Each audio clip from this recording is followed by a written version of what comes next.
Anak Angkatan 9. Saya berasal dari SDN Sukatenang 03, Kecamatan Sukawangi, Kabupaten Bekasi. Pada kesempatan kali ini saya ditemani oleh Pak Nanto. Beliau adalah guru kelas 6 dari SDN Sukatenang 03. Assalamualaikum Pak Nanto. Waalaikumsalam warahmatullahi wabarakatuh. Bagaimana kabarnya hari ini? Alhamdulillah baik, Bu. Alhamdulillah. Hari ini kita akan melakukan percakapan pra-observasi ya Pak. Sebelum nantinya saya akan mengamati jalannya proses pembelajaran dan proses supervisi kelas. Siap, Bu. Adapun tujuan diadakannya proses supervisi adalah untuk mengetahui dan mengevaluasi jalannya proses pembelajaran yang Bapak lakukan. Iya, Bu, siap. Dan hari ini kita melakukan percakapan pra-observasi sebagai salah satu persiapan sebelum Bapak melakukan kegiatan pembelajaran. Tentunya ini dilakukan agar Bapak lebih siap sehingga mampu memberikan pembelajaran yang lebih baik lagi untuk murid. Iya. Kurang lebih seperti itu ya Pak. Iya, Bu, siap. Sebelumnya saya ada beberapa pertanyaan yang ingin saya tanyakan kepada Bapak. Yang pertama terkait tujuan pembelajaran. Kira-kira apa tujuan pembelajaran yang ingin Bapak capai? Nah, jadi ada 3 tujuan pembelajaran yang akan saya capai pada pembelajaran matematika ini, Bu. Nah, yang pertama, siswa dapat mengetahui tentang bangun ruang. Apa saja itu bangun ruang? Ada berapa bangun ruang? Jadi, di sini saya akan bahas 3 bangun ruang. Nah, salah satunya kubus, balok, dan prisma. Nah, itu. Yang kedua, siswa dapat membuat gambar bangun ruang dengan baik dan benar. Bagaimana cara menggambar bangun ruang yang baik dan benar? Terkadang anak-anak kita sudah contohkan di papan tulis, terkadang tidak sesuai dengan yang ada. Kadang garisnya suka mengok dan lain sebagainya. Nah, yang ketiga, siswa dapat mengetahui bagian-bagian pada bangun ruang, apa saja yang ada pada bangun ruang. Nah, salah satunya misalkan seperti sisi, rusuk, dan titik sudut. Nah, itu, Bu. Jadi ada 3 tujuan pembelajaran. Oh iya, baik Pak. Pertanyaan selanjutnya, bagaimana dengan area pengembangan yang ingin Bapak capai atau ingin Bapak observasi? Ada 2 jenis area pengembangan, yaitu yang pertama, ada aspek pengetahuan, di mana siswa dapat menyebutkan nama dan bagian-bagian pada bangun ruang seperti kubus, balok, dan prisma. Itu untuk pengetahuan. Nah, yang kedua adalah aspek keterampilan. Mengapa aspek keterampilan? Adalah untuk membuat gambar daripada bangun ruang. Sudah sampai di mana anak-anak dapat menggambar bangun ruang? Sudah baik atau benarkah? Atau masih ada yang belum bisa? Nah, di sini di aspek keterampilan saya akan mencontohkan bagaimana cara membuat gambar bangun ruang yang baik dan benar. Jadi ada 2 aspek. Iya, baik Pak. Untuk pertanyaan selanjutnya, bagaimana rancangan pembelajaran yang ingin Bapak terapkan di kelas? Mungkin dari strategi, model, ataupun dari metode pembelajaran yang Bapak lakukan. Nah, untuk strategi pembelajaran yang saya gunakan yaitu pembelajaran berdiferensi, yaitu berdasarkan kesiapan siswa, di mana sebelum kita masuk kelas kita harus sudah mempersiapkan kesiapan siswa dalam menerima pembelajaran yang kita berikan atau KBM yang kita berikan. Nah, kemudian kita integrasikan pada pengetahuan dan keterampilan siswa. Nah, di mana siswa ini sudah benar-benar siap menerima pembelajaran. Nah, contoh seperti saya tadi memberikan contoh bangun ruang seperti kubus, balok, dan prisma. Untuk menggambarnya bagaimana? Nah, ini anak-anak harus sudah ada persiapan. Kemudian saya akan membagi siswa menjadi beberapa kelompok. Nah, kemudian masing-masing kelompok saya akan membuatkan tugas. Jadi ada yang menggambar kubus, balok, dan prisma. Dan nanti setelah itu mereka akan saya suruh menyebutkan bagian-bagian daripada bangun ruang. Nah, seperti itu, Bu. Nah, sebelum siswa mengerjakan tugas tersebut, terlebih dahulu saya akan memberikan atau membuat contoh cara menggambar bangun ruang yang baik dan benar. Di mana mulai dari membuat garis awal atau bagian atas. Setelah itu kita rangkaikan dengan garis-garis yang memang bisa membentuk sebuah bangun ruang yang baik dan benar. Nah, itu.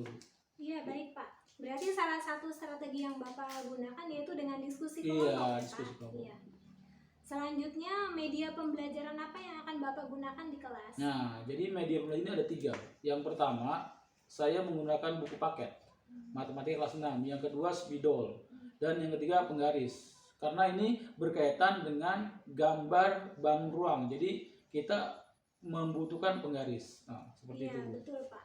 Nah, kira-kira kapan Bapak akan melaksanakan pembelajaran tersebut? Nah, insya Allah hari Rabu besok, Bu, di jam pertama. Baik. Berarti hari Rabu saya akan datang ke kelas Bapak, saya akan melakukan supervisi kelas untuk melihat dan mencatat hal-hal apa saja yang terjadi di dalam kelas ya Pak. Iya, siap, Bu.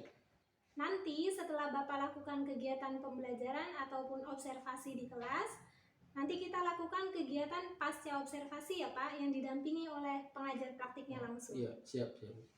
Baik, sebelum kita akhiri kegiatan ini, kira-kira apa yang Bapak dapatkan dari hasil percakapan kita hari ini? Nah, saya mendapatkan gambaran terkait media ataupun strategi yang saya gunakan nanti, sehingga saya bisa mempersiapkan dari sekarang untuk memberikan KBM kepada peserta didik saya, sehingga peserta didik tersebut benar-benar bisa menerima materi yang saya berikan.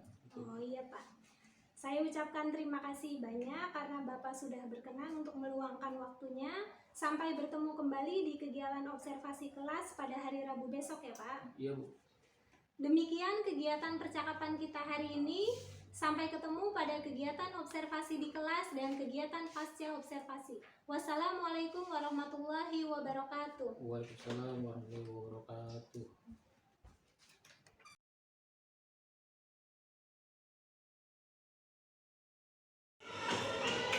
Assalamualaikum.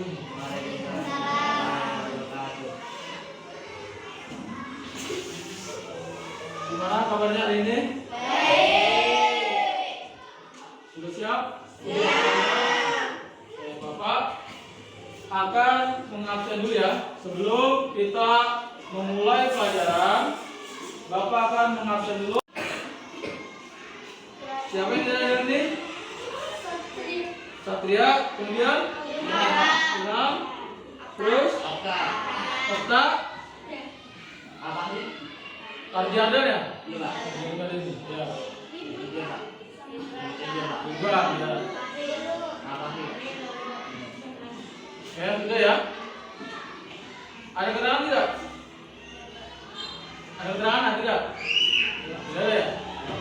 Nah, lain kali ya kalau kamu tidak masuk sekolah, ya, harus ada keterangan. Ya. Apalagi sekarang sudah zamannya apa? Internet ya, ada WA. Jadi WA saja ke guru bahwa hari ini saya tidak hadir. Oke? Paham ya? Nah, sekarang sebelum kita melakukan pelajaran atau belajar, coba kita berdoa dulu ya.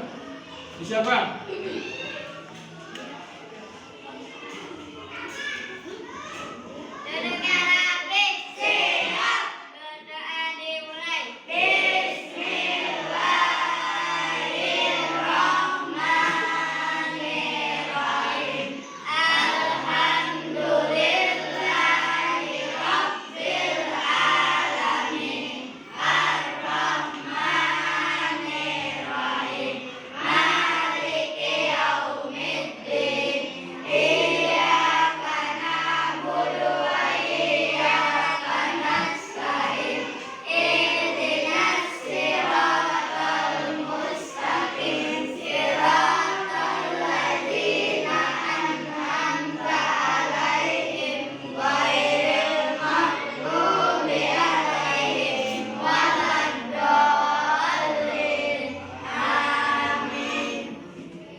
bangun ruang.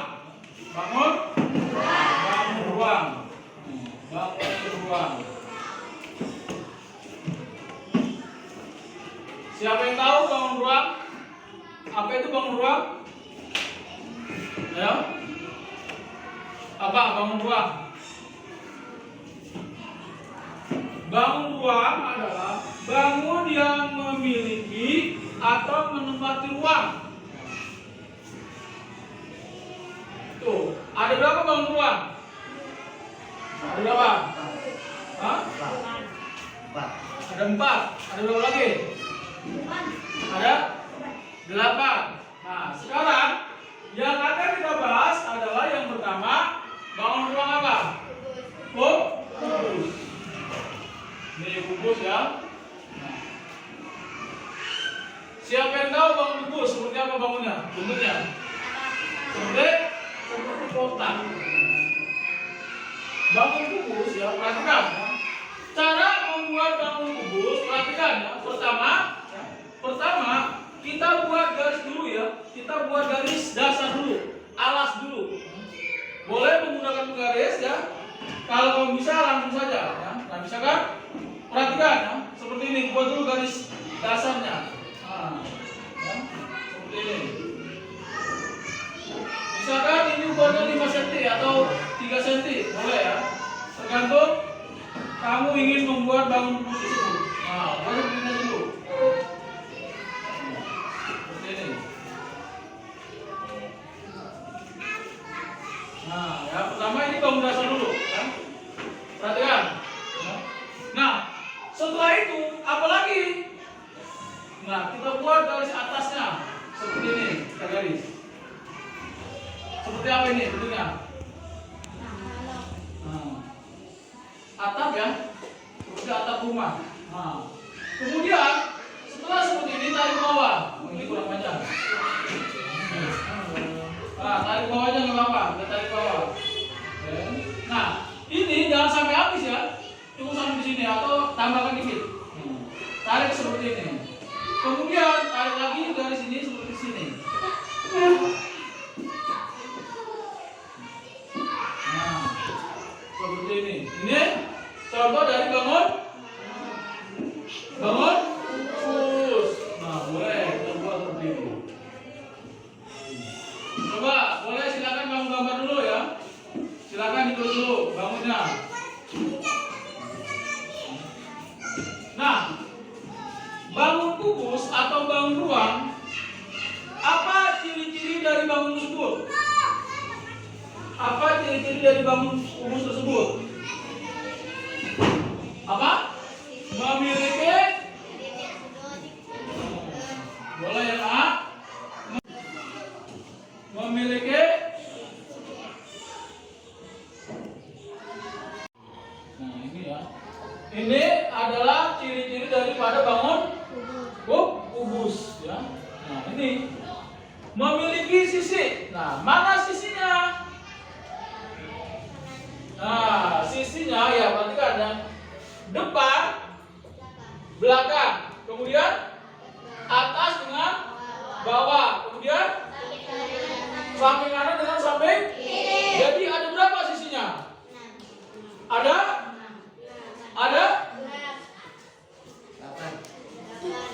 Ayo. Pertama, depan, belakang. Ada? 6. Memiliki sisi 6. Ini kan depan dengan belakang, atas bawah kiri dengan kanan. Kemudian ada berapa rusuknya? Saya tahu mana yang rusuk? Pinggir, garis pinggir ya, garis tepi pinggir. Nah, yang menghubungkan antara garis yang satu dengan garis yang lainnya itu dinamakan dengan rusuk. Nah, ini ya, ini rusuknya nih. Ini rusuk nih, rusuk. Garis ini namanya rusuk. Ada berapa? 12. Ada 12. Nih, depan 4, belakang 4, bawah 4, samping kiri. Jadi 12 rusuk. Ada berapa di sudut? Ada yang mana di sudut? Bagian yaitu Pojoknya, betul. Nah, pojok ini ada titik sudut. Nah, seperti ini ya. 1 ya kan? 2, 3, 4, kemudian 5, 6, 7, ada 8 titik sudut. Nah, ini adalah bagian atau ciri-ciri daripada bangun ruang gobus. Jadi dia memiliki apa? Memiliki sisi, rusuk, dan titik sudut. Nah, hampir semua bangun ruang memiliki sisi, rusuk, dan titik sudut. Itulah ciri-ciri daripada bangun ruang. Nah, sekarang perhatikan ya. Coba kamu gambarkan bangun ruang. Yang pertama kita buat dasarnya dulu ya. Nah, seperti ini. Ya, coba dibuat. Ya, boleh besar. Nanti kamu tentukan mana sisinya, mana titik sudutnya, dan mana rusuknya. Tuh ya. Akan kamu buat kelompok. Satu kelompok terdiri dari 3 atau 4 orang. Ya. Jadi nanti kita akan mendiskusikan tentang bangun ruang. Ya. Tadi bangun ruang itu ada berapa? Ya. Ada kubus, ada apa lagi? Balok, ada prisma. Nah, prisma ya. Nah, sekarang buat dulu ya, kamu buat dulu kelompok. Nah, setelah itu baru nanti kita akan bahas tentang bangun balok ya. Tadi kubus sudah. Nah, sekarang nanti buat kelompok, kita buat gambar balok. Oke ya, sekarang sudah Bapak buat kelompok ya. Terdiri dari 3 kelompok. Nah, satu kelompok itu ada 3, ada yang 4. Nah, sekarang kamu gambar bangun ruang yang tadi sudah Bapak sebutkan ya. Tugasnya masing-masing. Nah, ini tadi gambar apa? Kubus. Ini balok, dan ini. Nah, nanti setelah kamu gambar, silakan kamu maju untuk menyebutkan ciri-ciri dari bangun tersebut. Nah, sekarang Bapak kasih kertas, kamu gambar, kemudian kamu tulis ciri-ciri dari bangun tersebut. Tadi ada apa saja? Yang pertama, kubus apa? Titik, rusuk, dan titik sudut. Ini juga sama ya, gambar apa tadi? Balok. Nah, ini gambar. Oke, nah sekarang Bapak beri waktu ya untuk kamu menggambar dan menuliskan ciri-ciri tersebut. Silakan dikerjakan.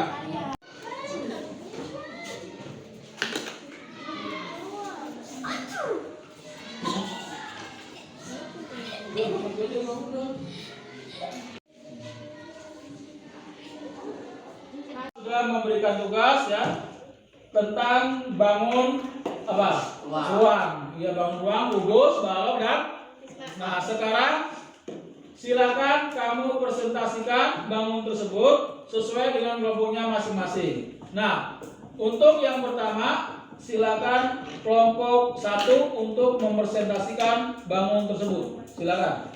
Assalamualaikum warahmatullahi wabarakatuh. Waalaikumsalam. Saya akan menyebutkan ciri-ciri bangun kubus. Pertama, memiliki sisi 6. Kedua, memiliki rusuk 12.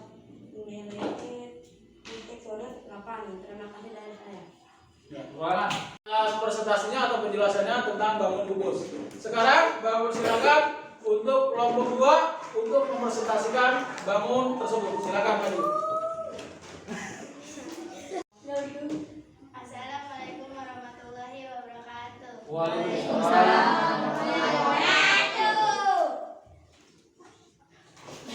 Assalamualaikum warahmatullahi wabarakatuh. Waalaikumsalam.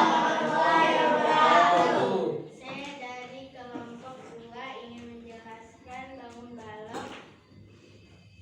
Bangun balok memiliki 6 sisi, memiliki 12 rusuk, memiliki 8 titik sudut,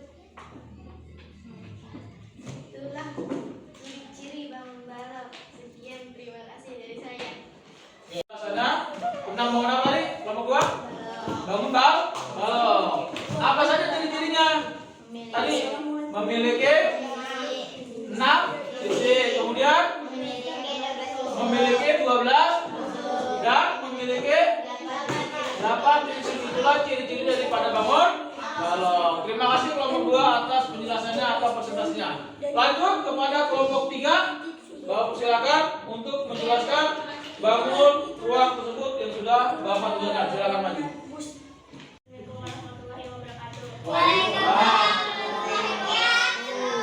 Saya dari kelompok 3 akan mempresentasikan bangun ruang Prisma. Bangun ruang Prisma seperti ini. Bangun ruang Prisma memiliki 5 sisi, memiliki 9 tusuk dan memiliki 6 titik. Bangun ruang Prisma memiliki 5 sisi 1, 2, 3, 4, 5 dan memiliki 9 tusuk 1, 2, 3, 4, 5, 6, 7, 8, 9 dan memiliki 6 titik sudut 1, 2, 3, 4, 5, 6. Sekian dari saya. Assalamualaikum warahmatullahi wabarakatuh. Terima kasih. Penjelasannya untuk kelompok 3. Tentang bangun apa? Tentang bangun apa? Bangun Prisma. Bangun Prisma segitiga. Ada berapa sisinya? 5 Ada 5. Kemudian apa lagi?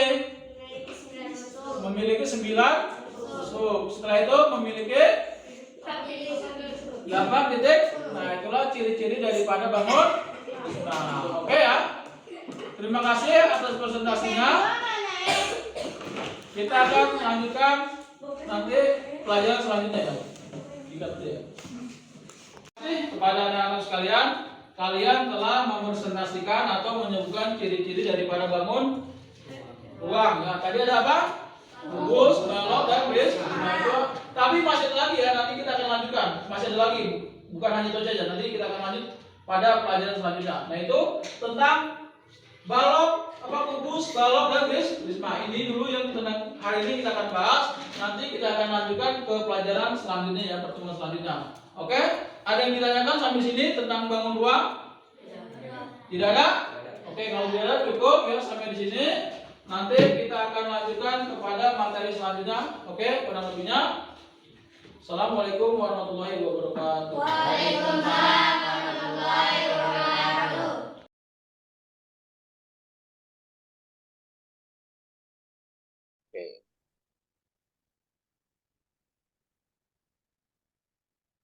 Assalamualaikum warahmatullahi wabarakatuh. Berjumpa kembali dengan saya Ida Prihantini, calon guru penggerak angkatan 9 dari SDN Sukatenang 03 Kabupaten Bekasi. Pada kesempatan kali ini saya akan melakukan percakapan pasca observasi ditemani oleh Pak Nanto sebagai guru yang telah diobservasi pada kegiatan supervisi akademik, dan saya pun ditemani oleh Bapak pengajar praktik kita, Pak Andriansah. Selamat malam Pak Andriansah, selamat malam Pak Nanto. Selamat malam Bu Ida. Selamat malam Bu. Baik, pada percakapan pasca observasi kali ini saya akan memberikan pertanyaan kepada Bapak terkait jalannya proses observasi kelas yang sudah Bapak lakukan dengan tujuan untuk mengevaluasi sejauh mana proses pembelajaran yang sudah dilaksanakan. Pertanyaan pertama, bagaimana perasaan Bapak terkait jalannya proses observasi kelas yang sudah dilaksanakan, Pak? Saya sangat bersemangat Bu, walaupun agak sedikit tegang karena belum terbiasa dengan observasi seperti ini gitu. Ya, jadi ya lumayan lah buat pembelajaran saya ke depannya gitu. Jadi ya sedikit semangat buat saya untuk ke depannya membuat sebuah observasi. Iya, alhamdulillah Terima ya kasih, Pak Bu. ya, tetap bersemangat ya Pak, walaupun Iya. sedikit tegang ya Pak. Iya. Untuk selanjutnya, barangkali Bapak bisa sampaikan kembali terkait area pengembangan yang Bapak lakukan dan langkah pembelajarannya.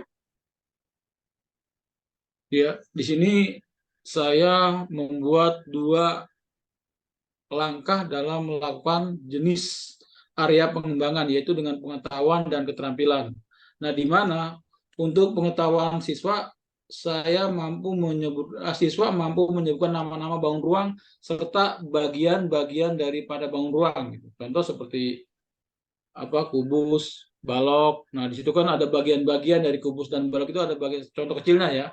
Contoh kecilnya ada bagian-bagian dari rusuk, sisi, gitu kan, dan titik sudut. Nah, itu untuk pengetahuan. Sedangkan untuk keterampilan dia mampu membuat sebuah gambar bangun ruang. Nah, memang ada beberapa siswa yang memang belum mahir dalam membuat sebuah bangun ruang. Artinya siswa perlu bimbingan. Memang terkadang bangun ruang ini contoh seperti balok dan kubus sedikit agak bingung yang belum bisa. Mengapa? Karena untuk membuat sebuah garis menyatukan itu agak tidak sesuai dengan yang sebenarnya. Nah, maka di situ saya membuat perlu keterampilan untuk membimbing siswa bagaimana cara membuat bangun datar yang baik dan benar. Nah, jadi itu Bu. Jadi ada dua dengan cara pengetahuan dan keterampilan. Iya. Kemudian Baik, untuk Bapak, berarti langkah memang ada. Iya. untuk pembelajaran tentunya saya gabungkan dengan RPP dan modul-modul lainnya. Contoh seperti silabus dan program semester. Nah, itu sudah tersusun gitu kan, dari RPP, silabus, juga dengan media pembelajaran lainnya seperti itu. Iya, luar biasa ya Bapak ya. Berarti pada observasi Ya, kelas kali ini Bapak memang mengembangkan dua area. Yang pertama yaitu pengetahuan dan yang kedua keterampilan. Selanjutnya menurut Bapak dari area pengembangan tersebut sudah berhasil diterapkan di kelas atau belum Bapak? Alhamdulillah Bu, untuk saat ini memang ada beberapa siswa yang sudah bisa ya, atau yang berhasil lah gitu kan, walaupun belum semuanya gitu. Nah, ini jadi ada beberapa siswa yang memang perlu kita bimbing kembali. Nah, bagaimana cara membuat bangun tersebut dengan baik dan benar, walaupun terdapat beberapa kekurangan. Jadi saya juga terus membuat atau memotivasi anak-anak jangan sampai dia menyerah gitu atau malas. Karena apa? Karena dengan dia membuat itu tidak sesuai dengan apa yang diharapkan. Nah, maka saya akan selalu memotivasi anak untuk terus dan terus melakukan hal tersebut sampai anak itu benar-benar mampu dan memahami yang namanya dengan bangun ruang. Itu Bu. Iya, Bapak. Untuk selanjutnya, kira-kira ada kendala tidak Pak yang muncul pada saat proses pembelajaran tersebut? Ya, tentu kendala pasti ada Bu gitu. Cuma di sini yang muncul itu ada beberapa siswa yang memang kurang aktif. Mengapa dikatakan kurang aktif? Karena ketika guru menjelaskan, dia ngobrol dengan temannya gitu kan. Nah, itu jadi itulah beberapa kendala yang memang selalu saya hadapi setiap saya memberikan pembelajaran gitu. Baik ya di bidang apapun gitu, bukan hanya matematika saja dan pembelajaran yang lainnya. Mengapa? Karena mungkin dia belum fokus gitu kan, belum fokus. Nah, sehingga saya fokuskan dulu gitu kan untuk dia lebih memperhatikan guru ketika sedang menjelaskan. Nah, itu jadi saya pun memberi arahan kepada mereka yang memang belum bisa memahami ketika saya sedang menjelaskan. Itu. Jadi kendalanya itu aja Bu. Terkadang ada siswa yang memang masih ngobrol dan bercanda ketika guru menjelaskan. Itu Iya, aja sih baik kendalanya. Bapak. Kalau terkait siswa yang tadi mungkin masih ngobrol atau kurang aktif dalam berdiskusi, Pak, kira-kira ada tidak Pak rencana Bapak ke depannya untuk mengatasi hal tersebut? Iya, ada Bu. Jadi ada beberapa siswa yang memang ketika saya menjelaskan mereka masih ngobrol, saya buat sebuah kelompok gitu kan. Sebuah kelompok untuk dia menyelesaikan masalah atau dia bergabung dengan temannya. Ketika saya menjelaskan, dia memperhatikan gitu. Jadi saya pisahkan duduknya. Ketika tadi ada teman yang sedang ngobrol, saya pisahkan kepada teman yang sedang memperhatikan ketika guru menjelaskan. Nah, sehingga dia sudah tidak lagi ngobrol dengan teman yang satu lagi. Nah, maka saya pindahkan kepada siswa yang memang memperhatikan saya ketika saya menjelaskan pembelajaran. Nah, itu. Jadi sistemnya seperti itu, Bu. Saya buat kelompok atau saya pisahkan dia dari teman yang memang ngobrol gitu ketika saya sedang menjelaskan. Jadi itu Bu cara saya untuk membuat siswa agar lebih siap lagi dalam belajar. Iya, Bapak. Selanjutnya kira-kira kapan Bapak akan mulai merealisasikan apa yang Bapak rencanakan tadi? Oh iya, secepatnya Bu. Mungkin ya minggu-minggu ini gitu ya, minggu-minggu ini karena ini juga kan kita sudah menjelang kegiatan PTS gitu kan. Nah, artinya pembelajaran yang memang belum tercapai, nah ini kita buat, kita selesaikan gitu kan. Jangan sampai nanti anak itu sampai tertinggal pembelajarannya. Nah, jadi secepat ini minggu ini akan saya lakukan hal tersebut. Iya, baik Pak. Terima kasih banyak atas penjelasannya. Ya, Mudah-mudahan sama-sama Bu apa ya. yang Bapak rencanakan bisa segera direalisasikan. Alhamdulillah ya Bu. Siap Bu. Insyaallah. Untuk selanjutnya, silakan kepada Pak Andriansa selaku pengajar praktik untuk memberikan umpan balik atau tanggapannya. Silakan Bapak. Baik, Ibu. Makasih atas kesempatannya. Apa suara saya terdengar jelas, Ibu? Jelas Pak, jelas. Terdengar Bapak. Ya. Baik, setelah saya mendengar tadi percakapan coaching antara Wida dan Pak Pananto, sangat luar biasa ya, sangat luar biasa di sini. Ketika saya mendengar itu, saya menikmati obrolan Wida sama Pananto. Nah, di sini kan artinya, ya, di sini kan artinya Pananto sebagai coach ini sudah percaya penuh gitu kan, percaya penuh sama Wida karena memang di situ tuh dalam teknik coaching ini harus ada kepercayaan dari dalam diri coach sehingga coach ini Pananto bisa menyelesaikan ya, mengeksplor dirinya sendiri dalam menyelesaikan satu permasalahan di sini gitu ya. Nah, berbicara tentang observasi supervisi akademik dengan pola pikir coaching. Sebagaimana kita ketahui, supervisi ini kan ada dua ya. Jadi supervisi yang berkas gitu kan, berkas-berkas kayak seperti CP, TP, RPP. Nah, itu kan supervisi. Nah, terus satu lagi yang berupa praktek ini merupakan supervisi observasi. Nah, di mana ada kunjungan kelas gitu ya, kunjungan kelas dari supervisor atau rekan sejawat gitu ya, yang mengobservasi rekan sejawat ini. Nah, jadi untuk mengembangkan area kompetensi yang ingin dimiliki oleh coach atau rekan sejawatnya tersebut. Nah, dari yang tadi saya simak di situ, di sini mungkin ada beberapa catatan dari saya gitu ya. Untuk yang pertama, di sini sudah sangat baik nih dalam proses coachingnya yang dilakukan coach dan coachee, di mana untuk alur tirtanya ini sudah dapat ya. Setelah saya bacakan hasil yang kemarin observasi, terus hasil pengamatan dari Bu Ida sebagai supervisor, ya, dari tujuan itu sudah dipastikan gitu kan, tujuan, identifikasi, rencana serta tanggung jawabnya tadi setelah proses percakapan pasca observasi di sini juga sudah berjalan dengan sesuai dengan alur tirta di sini. Jadi luar biasa lah untuk Bu Ida sama Pananto. Gitu. Nah, terus di sini juga terlihat Koci Pananto ya berarti ya.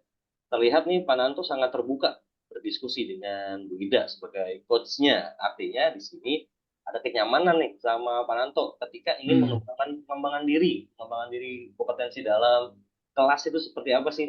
Jadi bisa juga buat inspirasi juga nih buat Pananto. Wah, saya pengen ini lagi dong, pengen diobservasi lagi dong, Bu Ida. Nah, nanti kan bisa. Atau bisa. Atau Pananto nanti ke rekan sejawatnya gitu bisa menjadi supervisor juga gitu ketika sudah mengetahui teknik-teknik dalam supervisi akademik dengan pola pikir coaching ini. Nah, bisa untuk mengembangkan orang lain mengembangkan rekan sejawat lain gitu di sekolah yang intinya kita bertujuan untuk murid dan murid ya gitu ya. Beda ya Pak Nanto. Ya, secara keseluruhan dari tadi yang saya simak sangat luar biasa lah. Tepuk tangan ya buat Bu Ida, buat Pak Nanto. Ya, oke. Mungkin hanya ini Bu. Terima kasih Pak. Terima kasih. Ya, sama-sama Pak. Mungkin hanya ini Bu Ida, Pak Nanto, kesimpulan dari saya. Sekian, Wassalamualaikum warahmatullahi wabarakatuh. Waalaikumsalam warahmatullahi wabarakatuh.